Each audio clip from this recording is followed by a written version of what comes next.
clases y ahora vamos a hacer dos capítulos que conciernen a alteraciones en el miocardio y alteraciones en el pericardio. Básicamente las alteraciones en el miocardio es una más conocida y es un proceso infeccioso, ¿no? Es la instalación de un proceso inflamatorio secundario a una infección que puede ser bacteriana en algunos casos, puede ser fúngica o viral, eso se denomina endocardio.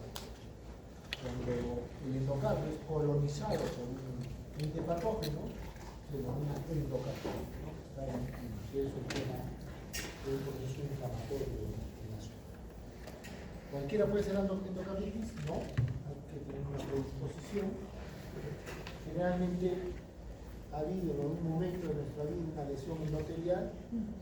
Nosotros, país tercermundista, la principal causa de esta lesión endotelial es la fibra reumática, ¿no? Es un proceso inflamatorio de los velos, los cuales dejan una cicatrización, y en un determinado momento, cuando en el torrente sanguíneo aparecen los entes patógenos, sean bacterias, sean hongos, esta zona, esta lesión endotelial, colonizada por estos entes, ¿no? Formando primero por estimulación de la cascada de coagulación, la relación plaquetaria, va a formar un trombo rojo, que es un acúmulo de plaquetas más en este patógeno. Continúa el proceso infeccioso, se va a formar una fibrina, se forma un trombo fijo, comienza las bacterias a crecer o los hongos a crecer en esta zona, la famosa colonización, y a través de la colonización se va formando la lesión característica de este proceso infeccioso, que es la formación de la vegetación. Se denomina vegetación por su símil a un vegetal que es la coliflor. Por eso se le dice una vegetación. Se parece al vegetal coliflor, esta lesión típica que es un cúmulo de plaquetas, fibrina, ¿no? de las bacterias en sí que dan esa forma. Esta vegetación puede producir una alteración estructural en los velos, perforación, ¿no? Un absceso que va a comprometer el aparato subarticular, y como consecuencia de ello, generalmente se produce como lesión una insuficiencia de la válvula comprometida, ¿no? Y una vez que es detectado, uno da tratamiento al paciente, un proceso de tratamiento a base de antibióticos o fúngicos, dependiendo del germen patógeno, o terminando en cirugía, y el paciente va a quedar con una cicatriz en el velo que lo convierte en un paciente de alto riesgo para un nuevo velo. El hecho de tener una colonización bacteriana, una septicemia, que generalmente la mayoría de las veces ocurre por un proceso infeccioso a nivel oral, en la cavidad bucal, y donde coloniza o ingresa el germen patógeno al sistema sanguíneo y termina pues en estas lesiones predispuestas que generalmente se encuentran en las válvulas del corazón para que se inicie el proceso de infección, ¿no? Estos pacientes generalmente tienen una etiología, son pacientes mayores de edad, que tienen comorbilidades, son pacientes que tienen tratamientos endovenosos cuando hay una colonización de las cámaras derechas. Normalmente cuando hay una septicemia se colonizan las válvulas de las cámaras izquierdas, la mitral, válvula aórtica, y cuando es por contaminación de un tratamiento endovenoso o los consumidores de drogas endovenosas, hace que la vegetación se localice en las cámaras derechas. Entonces, procesos tratamientos intravenosos hospitalarios, domiciliarios, son factores que contribuyen para la presencia de este proceso infeccioso. Generalmente son pacientes que tienen endocardititis previa, o sea, hay una lesión previa valvular, son pacientes que tienen enfermedad valvular cardíaca, secundaria a una secuela de fibra neumática, son pacientes que tienen disposiciones cardíacas como la presencia de una prótesis o un catéter arterial o un catéter central o una válvula colocada en forma percutánea o una enfermedad cardíaca congénita en la cual involucra generalmente las cardiopatía congénitas complejas son las que son factor de riesgo para la endocarditis. Las cardiopatía complejas son aquellas donde el paciente hace cianosis, las cardiopatía cianóticas son las que son factor de riesgo para la endocarditis. Las cardiopatías congénitas acianóticas, no complicadas, no complejas, solidez, ella, persistencia continuo arterioso, no son factores de riesgo para endocarditis. Hay otros factores no cardíacos, como la presencia de un catéter venoso central, el paciente que utiliza drogas, el paciente con una condición de una enfermedad, que tenga inmunosupresión, que proviene de la inmunosupresión, el paciente que tenga recientemente una cirugía o un procedimiento dental, o sea, la principal fuente de origen de la septicemia es la cavidad oral, ¿no? La caries complicadas, o los procedimientos dentales que es la lesión de la mucosa de la cavidad oral en la puerta de entrada para que el germen pueda colonizar el sistema de salud. La hemodiálisis es otro factor de riesgo. Los otros factores de riesgo cardíacos y no cardíacos hacen que el paciente pueda tener ¿no? Entonces, dentro de la fisiopatología, la lesión endotelial, por los factores que hemos mencionado, hace que haya presencia de complejos, plaquetas, depósito de fibrina, se forma primero una endocardititis trombótica no bacteriana, que es simplemente la lesión formada por fibrina, por plaquetas, ¿no? El paciente sometido a maniobras de traumatismo a nivel de piel o de mucosa de la cavidad oral, por ahí la puerta de entrada del patógeno, que es una bacteria transitoria, la cual va a producir la duración, la colonización de esta endocardititis trombótica no bacteriana aún, y cuando es colonizada se produce la vegetación de la suelo. Esta vegetación puede producir la destrucción de la válvula, que produce una insuficiencia de la válvula. Entonces el paciente va a presentar síntomas cardíacos, como insuficiencia cardíaca de manejo, la presencia de un soplo nuevo o el desbordamiento de pulmina. Esta vegetación séptica puede tener complicaciones como el embolismo pulmonar si están colonizadas las cámaras derechas, o una embolia sistémica si hay embolización, por ejemplo, distal de los miembros. Cuando esta bacteriemia es persistente, pues ya se comienza a involucrar otros órganos, como el paciente comienza con esplenomegalia. Estos inmunocomplejos van a producir una vasculitis, glomerulonefritis, que van a ser los que van a originar la presencia de síntomas extracardíacos. Entonces, estos pacientes presentan síntomas cardíacos cuando hay compromiso de la válvula, de una alteración estructural y funcional de la válvula, y cuando es secundaria una bacteriemia persistente, los síntomas predominantes son extracardíacos. Se presume que hay entre 2003 a 10 episodios por cada 100.000 habitantes, es más común en los hombres que en las mujeres 2 a 1. El 75% son pacientes que tienen ya una predisposición de una enfermedad cardíaca.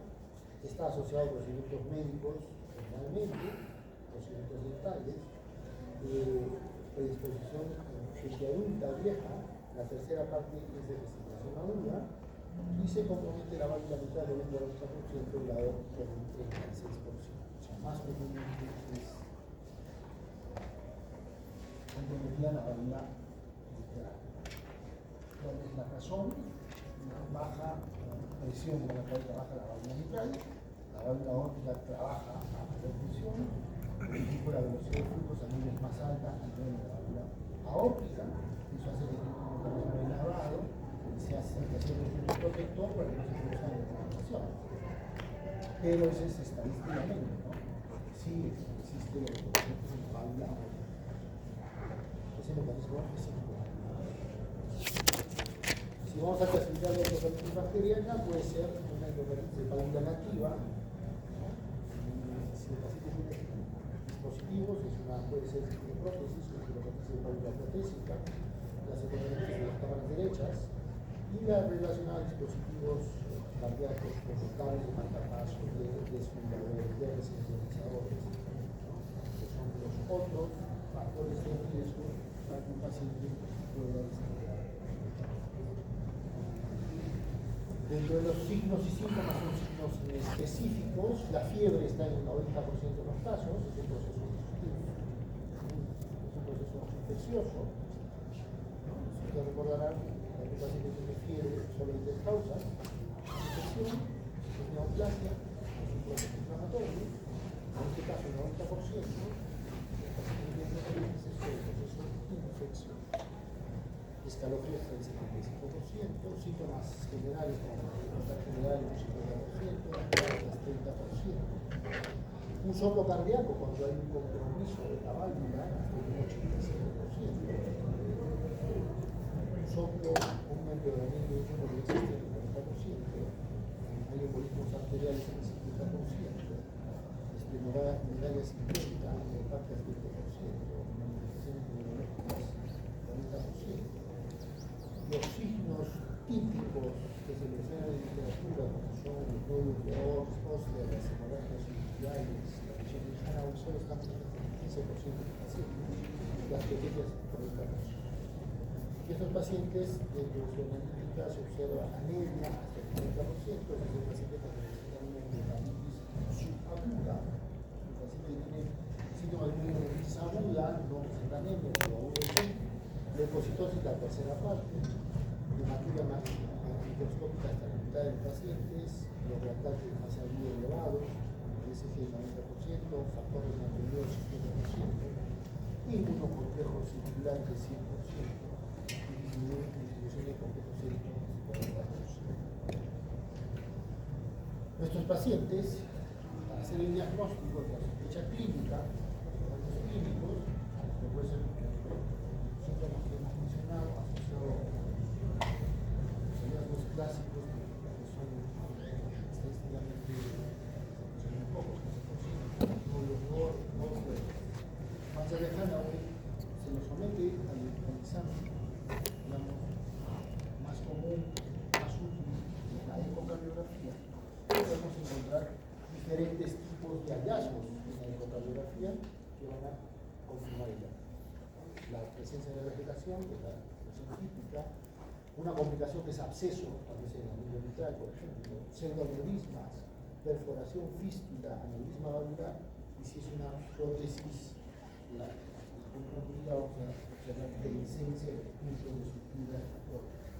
Entonces, va a tener leaks paravalvulares que antes no tenía, en el contexto de los síntomas que nos Entonces, podemos observar esto, porque es un paciente que tiene una endocardititis en la válvula aórtica, están viendo a la derecha la repercusión tridimensional de la válvula aórtica, ¿no? Tiene una vegetación en el velo coronariano derecho del paciente, lo cual va a producir la presencia de una insuficiencia. Este es otro paciente que tiene un absceso en el velo anterior de la válvula mitral, una complicación. Este paciente que tiene el nivel de la válvula mitral, que es la reconstrucción entre la derecha, el velo anterior, un absceso, ¿no? El cierre, como ven, es una válvula ya enferma, ¿no? Engrosada, la predisposición para la endocardiosis. O es un paciente que tiene un aneurisma del seno de Valsalva como consecuencia de la infección, el proceso infeccioso, la válvula aórtica. La vista de la disección de Valsalva. Este paciente que tiene un absceso velo posterior de la válvula mitral.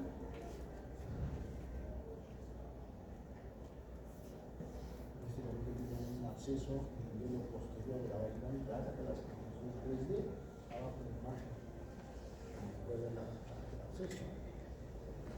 Acá estamos viendo la misma encima de Valsalva, la válvula aórtica.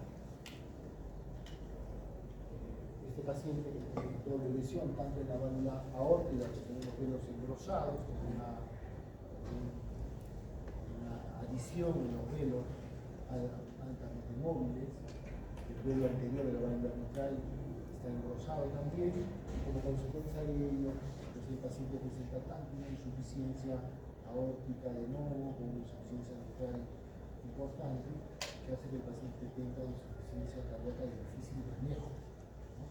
No olvidemos que el síndrome de insuficiencia cardíaca es un fenómeno netamente funcional, ¿no?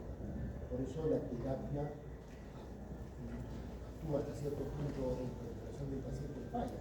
Este es un problema en la insuficiencia cardíaca, es un fenómeno estructural, es una insuficiencia aórtica mecánica, una insuficiencia mitral mecánica. Entonces el tratamiento médico no funciona. El tratamiento tratar de compensar médicamente esta falla cardíaca es difícil. Es por eso que el paciente debería terminar pronto en una cirugía. La única manera de hacer. Este paciente era un consumidor de drogas, presenta irritaciones en la válvula tricuspidia, por contaminación de la genética de la alimentación de las drogas. Acá más o menos en la válvula pulmonar se quiere enfocar, la válvula pulmonar está aquí abajo, la válvula pulmonar está limpia, de la válvula tricuspidia tiene las vegetaciones. ¿Cómo consumir en un paciente que tiene como factor de riesgo ser consumidor de drogas de por vida? El mismo paciente, las vegetaciones en la válvula tricuspidia.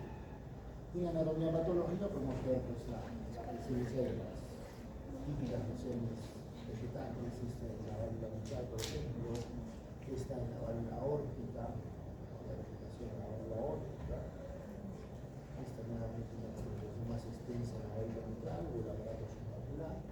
Estas son las lesiones típicas, ¿no? Que están alrededor del 15% de los pacientes, que tenemos que buscar, que son las manchas de Hanoway, en el caso,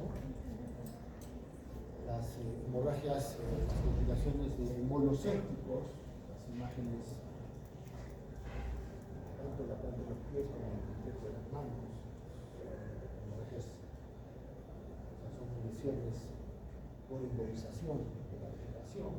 Si uno cultiva estas lesiones, puede aislar el germen, las manchas de olor que se observa de las sus ojos, ¿no? Las complicaciones más comunes, el paciente con insuficiencia cardíaca de difícil manejo, el paciente que tenga como consecuencia de una infección incontrolable por una infección persistente o una complicación perivalvular, que es la presente de un acceso a nivel de la válvula, embolismo sistémico, las complicaciones neurológicas, que generalmente son los embolos sépticos o la formación de los aneurismas micóticos, ¿no? Que se presentan en las arterias cerebrales. El aneurisma micótico recibe ese nombre no porque es el nombre que lo produce, sino por el tipo de lesión que se produce en el vaso, que la lesión del menisco, como consecuencia de la colonización por bacterias, que limita la salud del vaso, da esa forma y el paciente puede debutar con una serie de hemorragia como consecuencia del aneurisma micótico. Complicaciones isquémicas como por infarto isquémico, inflamación del miocardio, miocarditis o del pericardio pericarditis, alteraciones auriculares, alteraciones del ritmo y de la producción cardíaca, que es una complicación muy común cuando el paciente tiene miocarditis de la válvula aórtica, que en el mismo autotricuspidio, que es un acúmulo de proteínas de colágeno, por ahí discurre, el sistema polifonético. Si estas se inflaman por presencia de miocarditis o una complicación como absceso, compromete el sistema polifonético y el paciente bloqueo de tercer grado, ¿no? Insuficiencia renal aguda por embolismo. El diagnóstico Básicamente es una combinación de rasgos clínicos con materiales, se consideran criterios mayores para hacer el diagnóstico de endocarditis.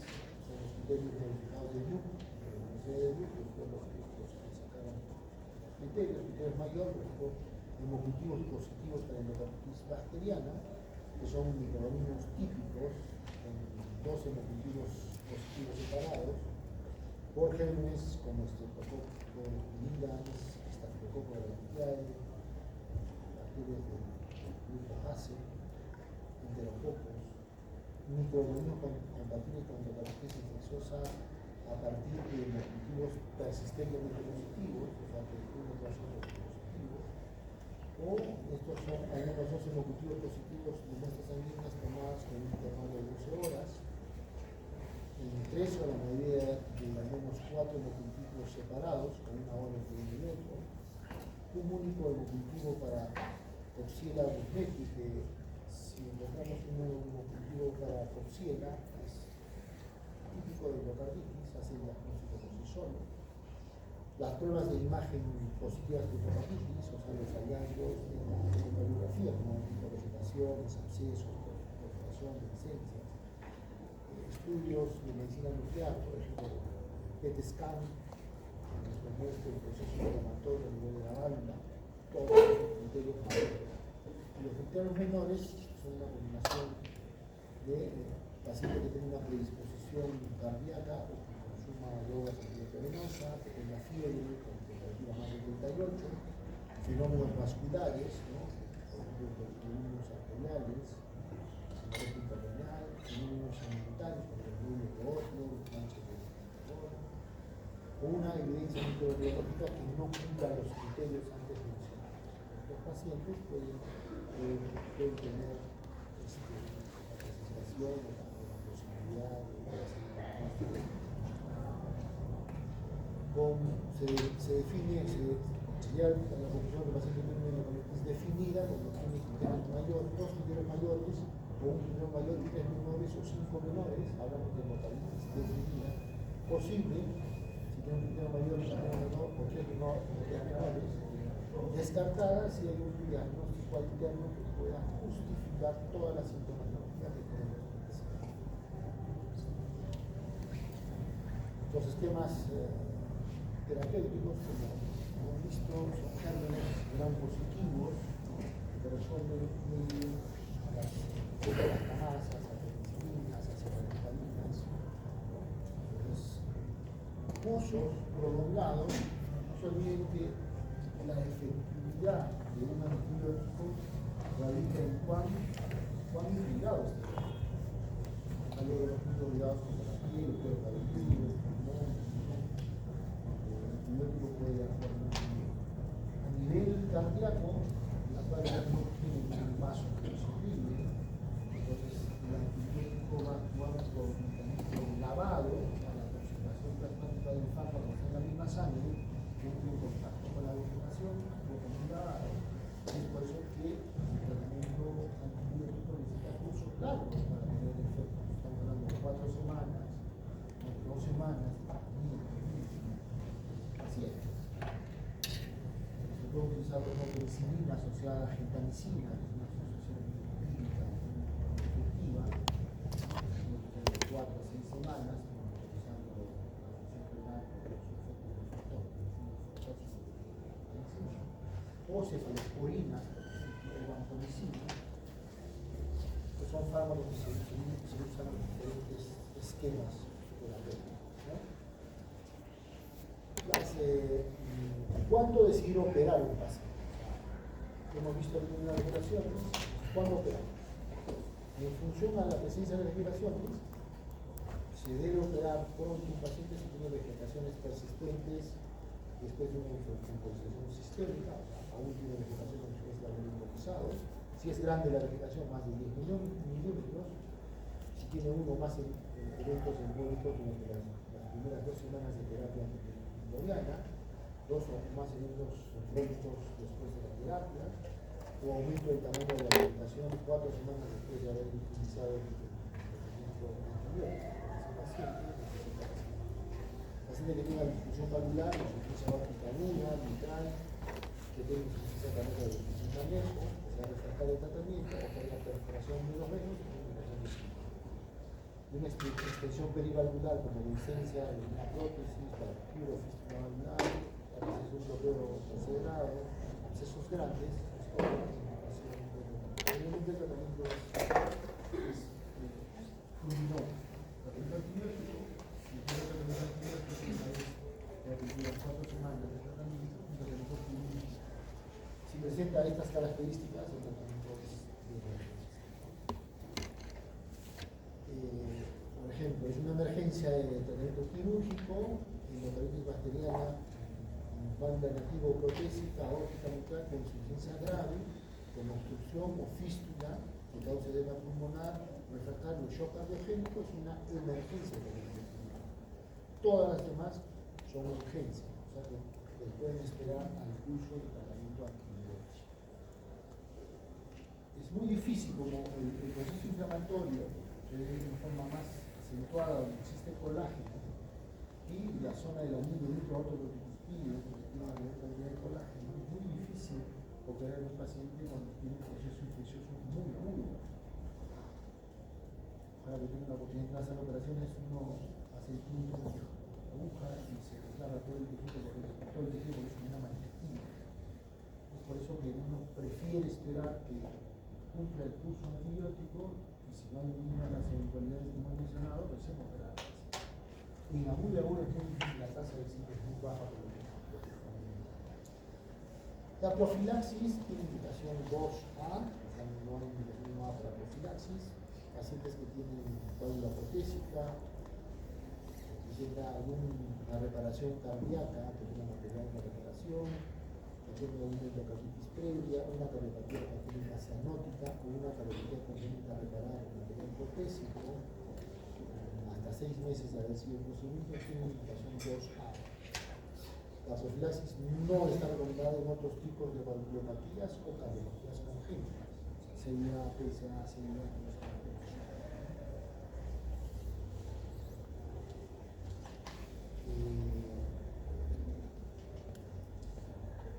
son las indicaciones del tratamiento, hemos visto. ¿Qué procedimientos dentales deberían recibir profilaxis? Todos los que involucren manipulación y limpieza de la mucosa bucal. Son los únicos que deberían recibir procedimiento de profilaxis. No hay ningún procedimiento respiratorio, a nivel respiratorio, a nivel gastrointestinal que necesite profilaxis para el tratamiento. Hasta aquí hay una pregunta, una duda, un comentario.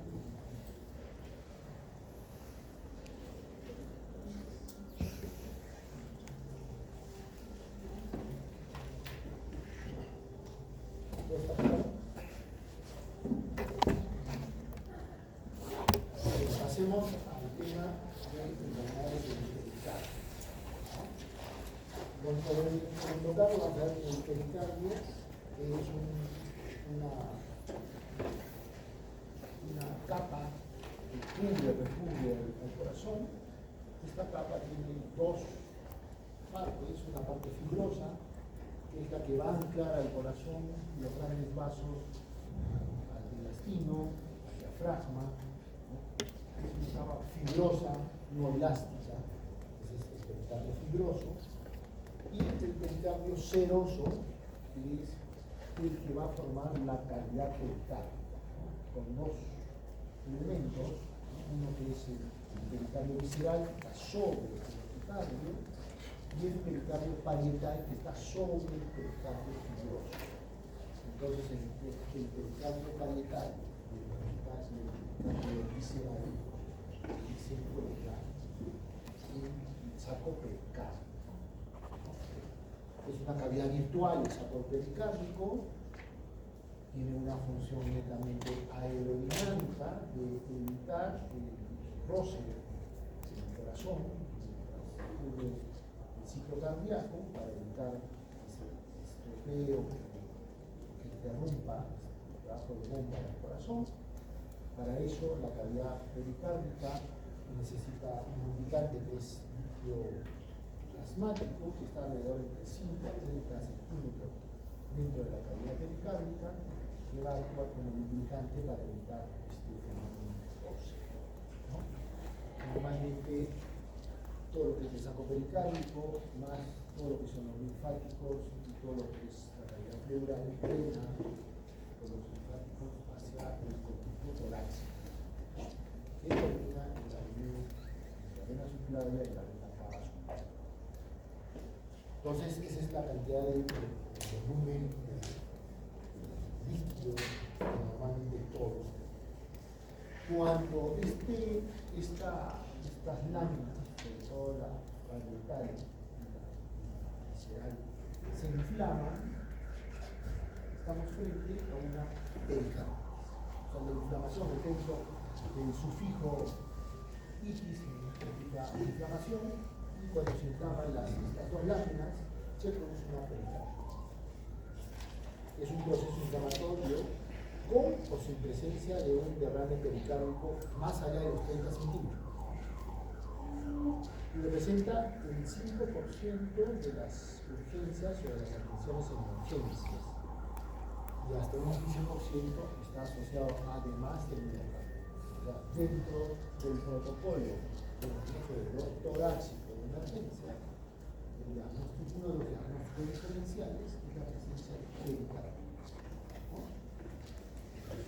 Recuerda un tema del protocolo de manejo del dolor torácico de emergencia, tenemos que descartar la isquémica, embolia pulmonar, síndrome aórtico agudo, pericarditis y dolores extracardíacos reflejados. Eso es el diagnóstico diferencial de la emergencia con dolor torácico. Uno de ellos es la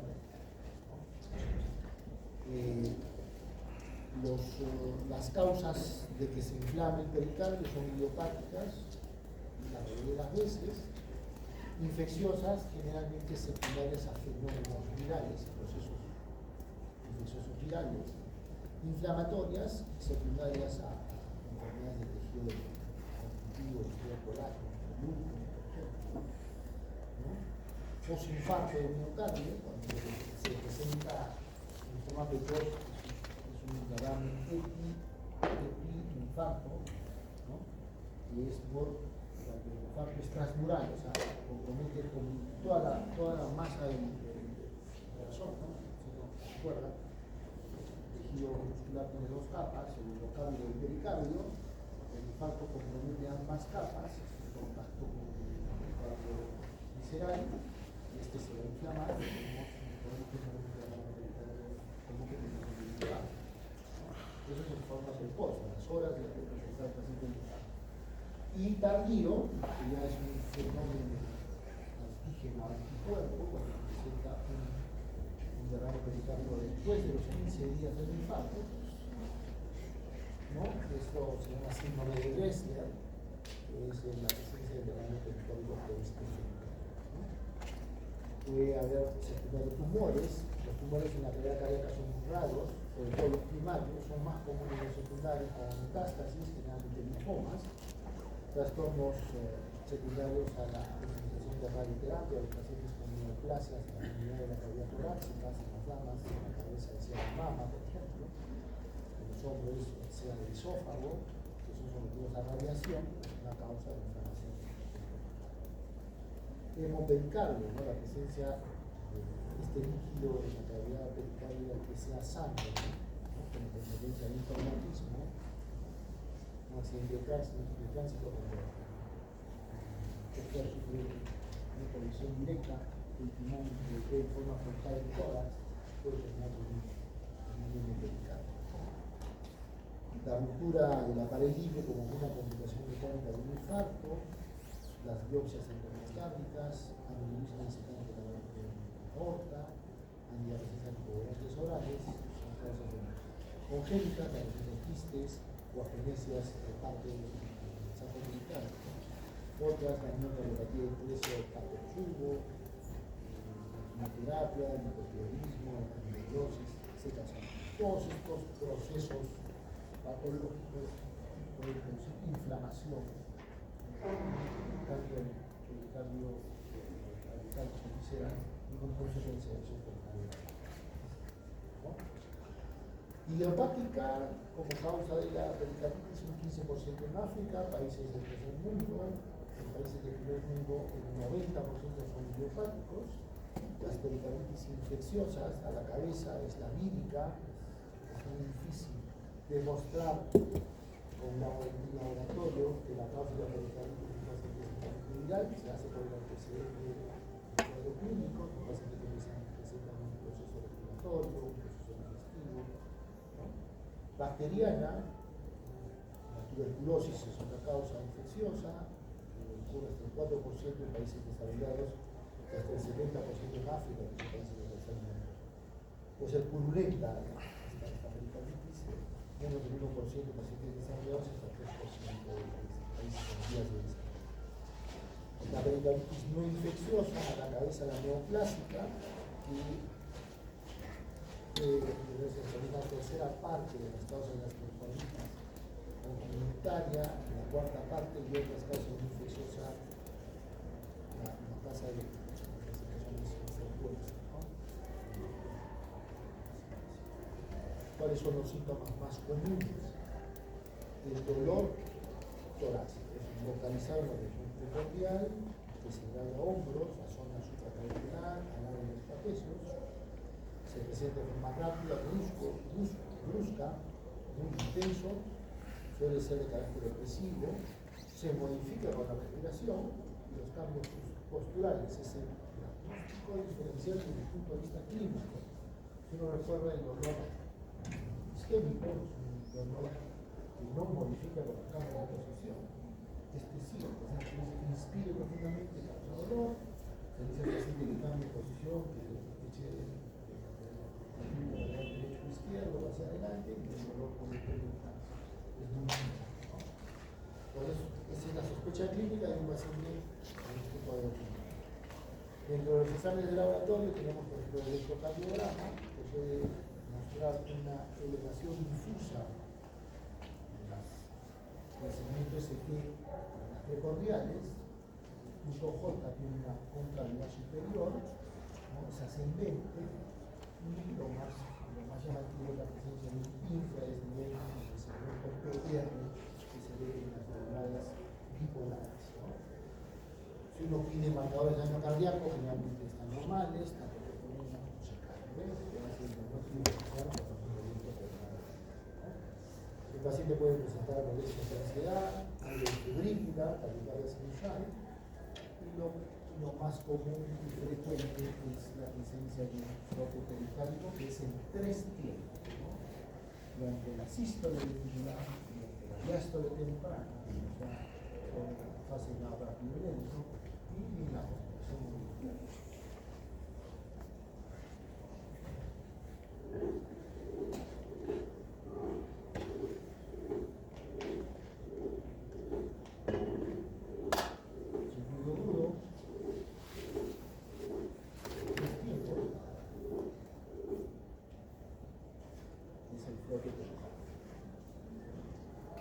El electrocardiograma, una elevación difusa del segmento ST, el punto J elevado, pero es concavidad del segmento ST, es ascendente y es más llamativo el infradesnivel, el PR, que se ve en las derivadas bipolares, ¿no?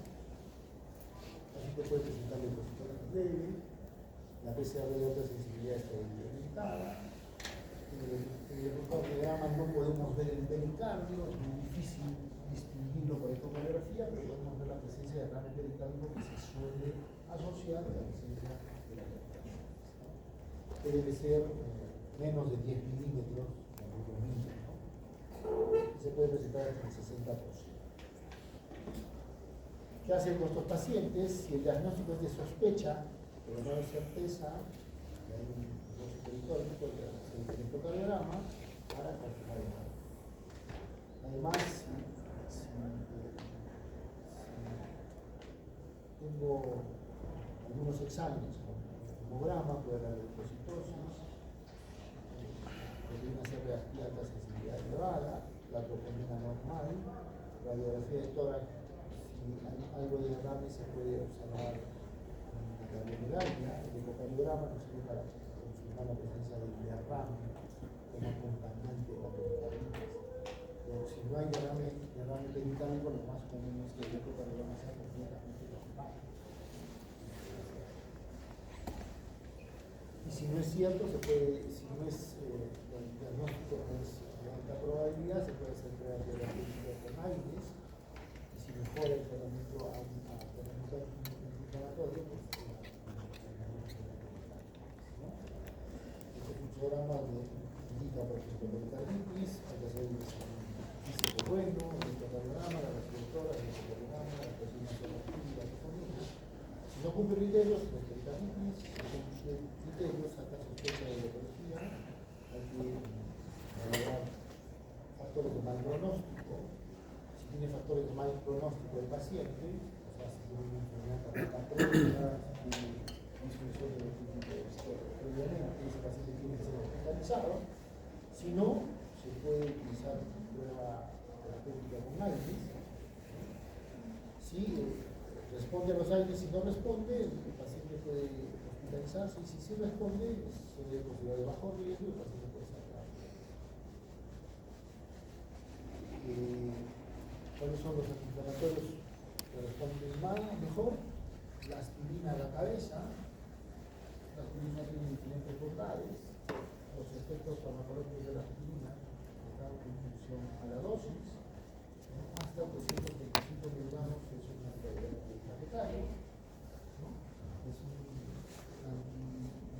antiinflamatorio, dosis altas, hasta un gramo, por ejemplo, como es el caso de los pacientes con esta pericarditis, que se puede utilizar 750 a 1 gramo cada 8 horas por 1 a 2 semanas, y incluyendo paulatinamente el tratamiento por la presencia de los fenómenos gastroesofágicos. Se puede usar un aire como el ibuprofeno, de 600-800 miligramos 3 veces al día, colchicina, entre 0,5 y 0,6 una vez al día en pacientes menores de 70 kilos y si pesa más de 70 kilos 2 veces al día como tratamiento antiinflamatorio. Cuando este paciente presenta líquido, solo líquido, saco pericárdico, ya estamos frente a otra patología. Normalmente el derrame pericárdico y su complicación máxima, el tratamiento cardíaco, es un cuadro que no suele presentar dolor, o pues por la menor de las veces es la complicación de una pericarditis, que es lo más raro. No los derrames pericáricos que gustan, pero la pericarditis realmente es el acúmulo de líquido en el saco pericárdico, y cuando la cantidad de líquido del saco pericárdico produce signos asociados con hipotensión que alteran el gasto cardíaco, entonces hablamos de un tapo. Las causas, como ven, son las mismas de una pericarditis, ¿no? En el contexto de que son idiopáticas, infecciosas, inflamatorias, posinfarto, la presencia de tumores previos, radioterapia,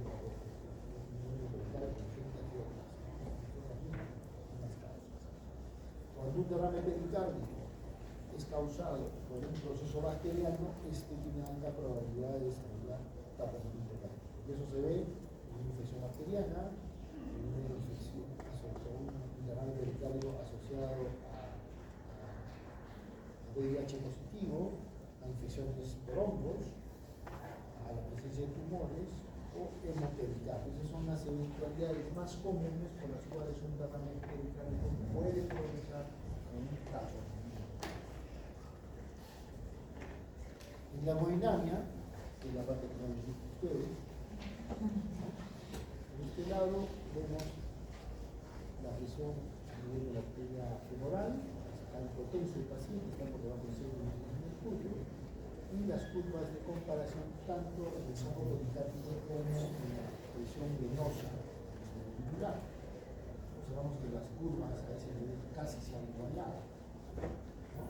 Es muy común que el paciente que tiene un taponamiento cardíaco. Este paciente, si está hipotenso, que presenta un derrame pericárdico, es una probabilidad de 60% de plasma. Podemos encontrar esos hallazgos en la sala de pericardio. Una vez que se hace la pericardiocentesis, se evacúa el líquido del saco pericárdico, observamos cómo la presión a nivel femoral mejora por encima de 100 milímetros de mercurio y las curvas de comparación tanto del saco pericárdico como de la presión venosa se diferencian. No podemos observar los diferentes accidentes en el pulso venoso de los pacientes como consecuencia de la pericardiocentesis.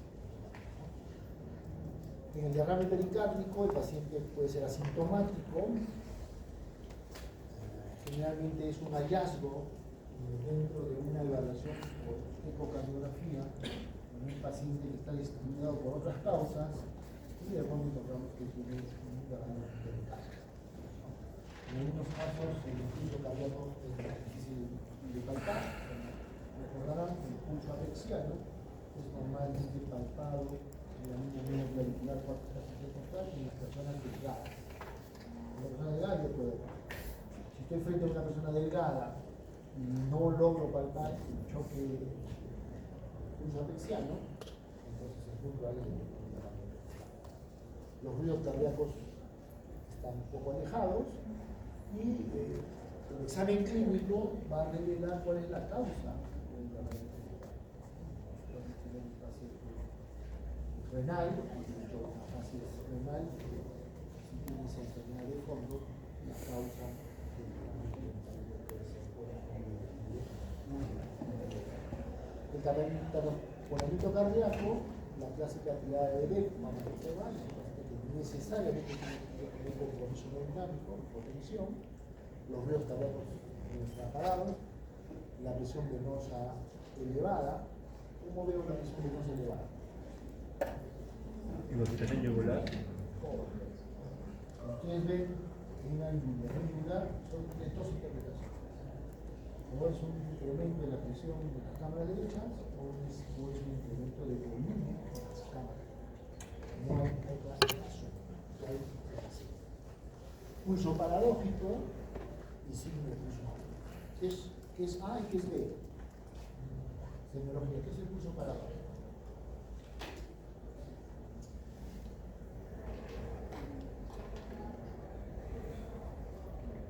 Normalmente la onda de pulso con la inspiración, ¿no?, disminuye de amplitud. Al examen clínico no podemos detectar. Uno tendría que poner un pulsosímetro o un catéter de presión invasiva para ver cómo que durante la inspiración la amplitud de la onda de pulso disminuye. Pero esa disminución no es mayor a 10 milímetros. Se llama pulso paradójico porque cuando hay un derrame pericárdico importante, el paciente está en taponamiento cardíaco, en la inspiración la onda de pulso desaparece. O sea que hay más de 10 minutos de cambio durante la inspiración. Eso es el pulso paradójico. Y signo de Kussmaul.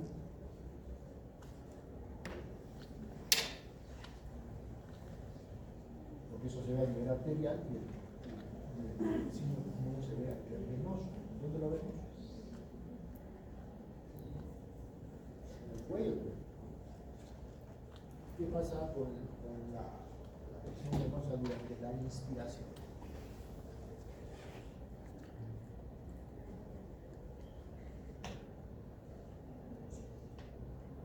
Normalmente si yo tengo, si uno es delgado y se ven las vasos del cuello, y digo al paciente tome aire, van a ver cómo colapsa una yugular, eso es lo normal. El signo de Kussmaul es cuando el paciente tiene taponamiento cardíaco, le dicen tome aire y la vena se incrementa, hay una mayor incrementación yugular. Ese signo paradójico se llama signo de Kussmaul. Semiología, ¿no? El examen clínico, el examen físico, aquí por ejemplo podemos ver cómo el cambio durante la inspiración hace que haya más de 10 milímetros de mercurio de diferencia en la amplitud del pulso arterial. ¿Cómo se llama eso? Pulso paradójico. Pulso paradójico. Y ahí vemos en el electrocardiograma cómo hay pulso alternante. O sea, si a este paciente le hacemos el examen del pulso, vamos a encontrar la presencia de un pulso alternante. O sea, la amplitud de aorta varía entre complejo y complejo. Es muy típico del paciente con por ejemplo, acá podemos observar cómo este complejo tiene una amplitud de voltaje diferente al principio. Eso se llama alternancia, ¿no? Impulso alternante. Si luego pongo un impulso, voy a sentir que la amplitud del pulso varía con los ciclos cardíacos. Y lo podemos graficar en el electrocardiograma. El electrocardiograma y el cargamento cardíaco no hay muchos signos específicos. ¿Por qué? Porque el cargamento cardíaco tiene dos mecanismos de acción, dependiendo de la velocidad de instauración del derrame pericárdico. Con 100 centímetros de líquido en el saco pericárdico no se puede taponar, si se llena eso es muy rápido. Y el otro es la cantidad de volumen que se ve en los pacientes crónicos, en los pacientes renales. O sea, puede sacar hasta un litro del saco pericárdico, que la gente de siempre este litro tiene 5 litros. Depende de la velocidad y del volumen. Por ejemplo, este paciente va atrás del corazón, un derrame pericárdico crónico, lo hace la eco, vamos a encontrar esto, ¿no? Un corazón, un signo del iceberg, el corazón está nadando en un mar de líquido, ¿no? Hay bastante volumen, pues esto por el volumen es el que resulta cardíaco en un paciente con un derrame pericárdico crónico. ¿Qué hacemos con estos pacientes? Primero determinamos si el paciente tiene derrame pericárdico, si hay signos de taponamiento, de acuerdo a los exámenes clínicos. Si no está presente y no existe taponamiento, hay que ver la biología, pruebas diagnósticas, inflamatorios, ¿no? Para tratar el derrame pericárdico. Si hay signos de taponamiento cardíaco, el tratamiento es evacuar ese líquido, que es una pericardiocentesis. Distribuir el líquido para ver cuál es la causa de que el paciente presentó el taponamiento.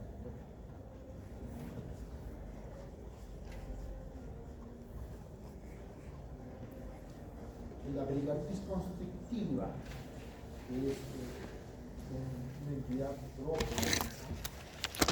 es la presencia, es la consecuencia de una calcificación o una fibrosis intensa del saco pericárdico, producto de un proceso inflamatorio intenso a nivel del saco.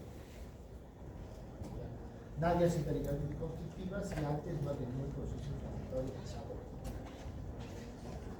Normalmente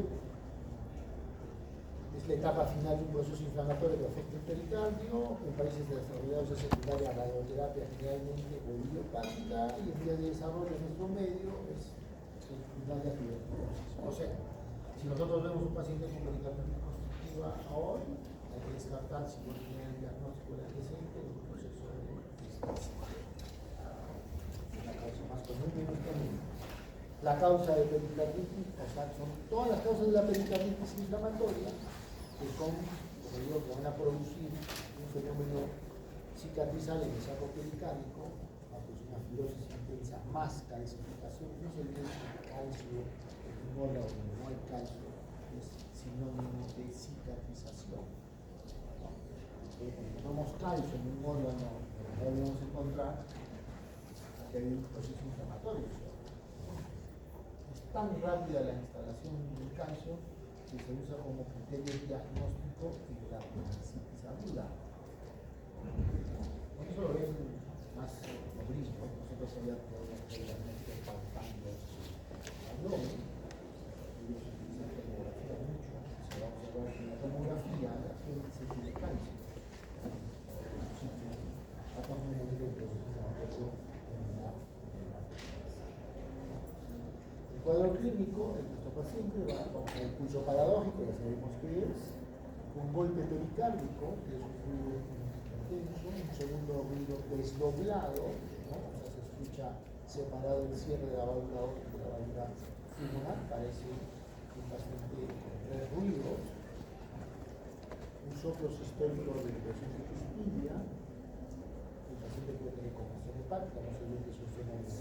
crónico, edemas inferiores, cirrosis hepática, congestión crónica del hígado, un gasto cardíaco reducido, fatiga, desgaste muscular, pérdida de peso, y la fracción de eyección está reducida cuando la fibrosis compromete el pericardio visceral y infiltra el miocardio. La fracción de eyección en este caso se... ¿Qué vamos a encontrar? La constricción del pulso paradójico, la tercera parte, la presión del llenado derechas y las izquierdas se igualan las presiones, la morfología de la onda venosa es prominente y se ve la imagen en forma de L o de doble. Aquí hay una proteína, es al pulso venoso, valle X y valle Y, que es más intenso, que se ve en la imagen de una L o de doble. Cambios inspiratorios de la presión venosa sistémica está aumentado como sin cambios, paciente presenta signo de pulmón y el signo de la raíz cuadrada en la presión ventricular está presente. Parece chico mandarín, el signo de la raíz cuadrada es cuando las presiones del ventrículo izquierdo y del ventrículo derecho están dobladas a nivel diastólico.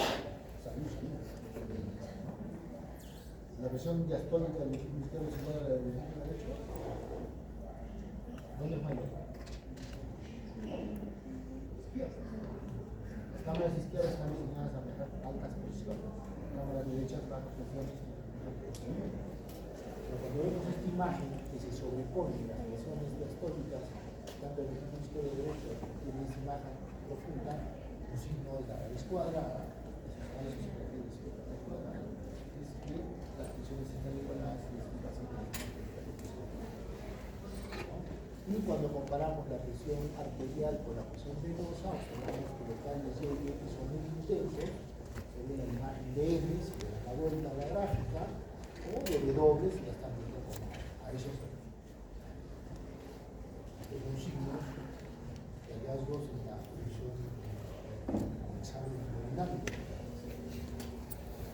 La radiografía entonces muchas veces es útil, porque como hay una calcificación del pericardio, lo podemos observar como un casquete en la radiografía. El calcio, el acúmulo de calcio en el pericardio lo podemos ver como un casquete.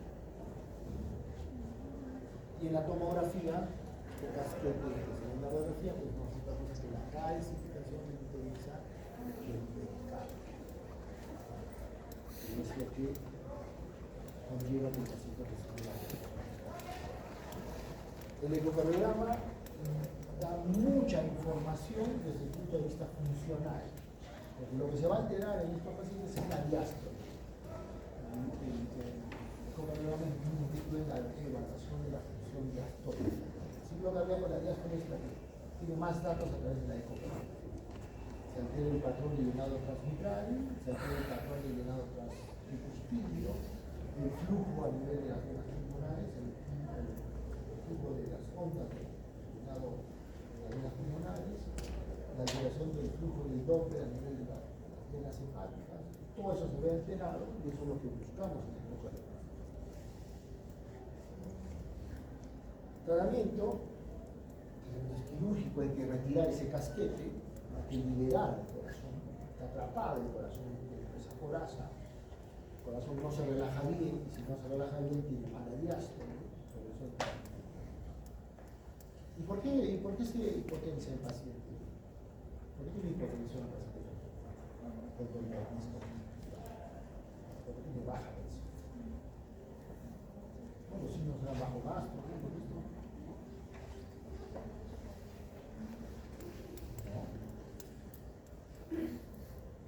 ¿Por qué se altera la presión?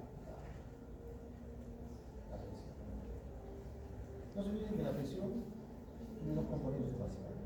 La función sistólica del ventrículo izquierdo, que debe ser buena, y la cantidad de sangre que se da.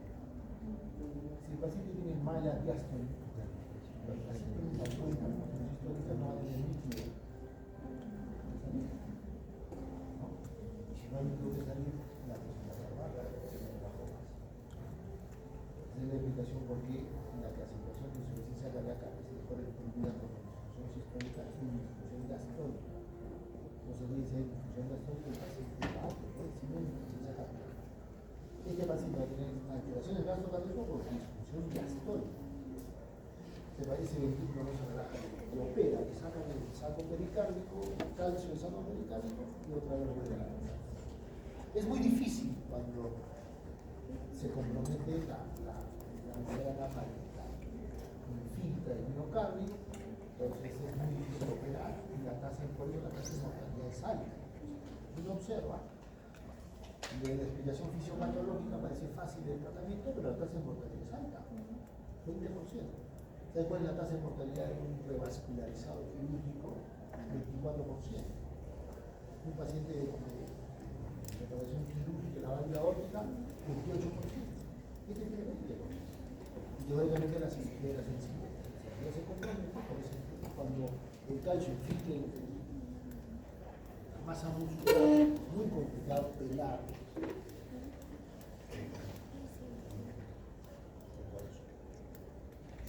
Muy bien. ¿Tiene alguna pregunta, alguna duda?